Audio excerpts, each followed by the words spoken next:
Ladies and gentlemen, let me begin by saying I'm not here to place blame. No, not at all. That, my friends, is apophasis. I'm simply here to share a truth we all know, yet rarely say aloud.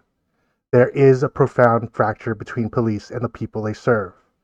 This mistrust, this bitter, burning breach, did not appear overnight. It was not born in a single moment. It is not the product of a single action, a single policy, or a single person. It is, instead, the result of repeated ruptures, historical harms, systemic silence. We see it in neighborhoods still bearing the bruises of broken promises. We see it in streets surveilled more than they are served.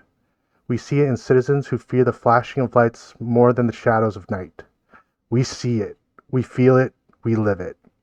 Anaphora, by the way, repeating a phrase at the start of sentences, drives home the weight of reality. Police-community mistrust involves racial profiling, over-policing, under-protecting, and above all, disbelief. Disbelief that justice will be served, disbelief that voices will be heard. It's not that people don't want that. It's that they've reached so long for justice and found only silence. Let me ask you this. How do we rebuild trust in a system that never had the luxury of trusting in the first place? The answer is not easy, but we know what it doesn't look like. It does not look like tear gas on children's faces. It does not look like a badge became a barrier. It does not look like a city mourning another life, another loss, another name, another hashtag, another heartbreak. But where does it begin, this thing called trust? Trust begins with truth. Truth breeds accountability. Accountability refuels respect. And respect, yes, respect, leads to reconciliation. We cannot heal what we refuse to reveal. We cannot reform what we pretend performs perfectly. We cannot protect and serve if protection is a privilege and service is selective. Police officers are not monsters, communities are not criminals, and yet both are made to fear the other, by policy, by precedent, by pain. Some say, well, not all caps are bad, and they're right. Others say, the system is broken, and they're right too. But let's not act as if this is a surprise. Let's not pretend we never saw the grapes hanging high off on the vine, only to walk away and scoff. They were sour anyway. The truth?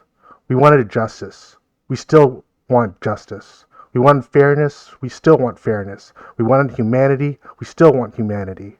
And justice should not feel like a fantasy. It should not arrive only when pigs fly. We say we're building bridges, but how can we, when even our language collapses under contradiction? We speak of community policing with policies that patrol rather than partner. We speak of protect and serve while some are persecuted and surveilled. We speak of equal justice with unequal laws and unequal lives.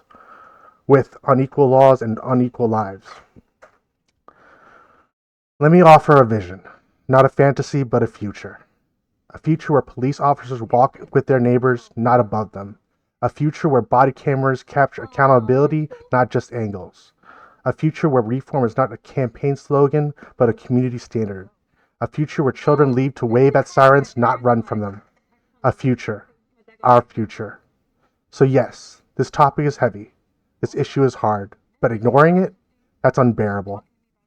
We don't have the luxury of waiting. Not for the next tragedy, not for the next protest, not for the next obituary. We must choose. Reform or regress.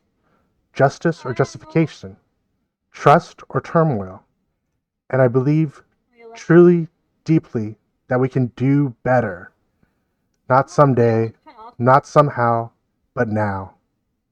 Thank you.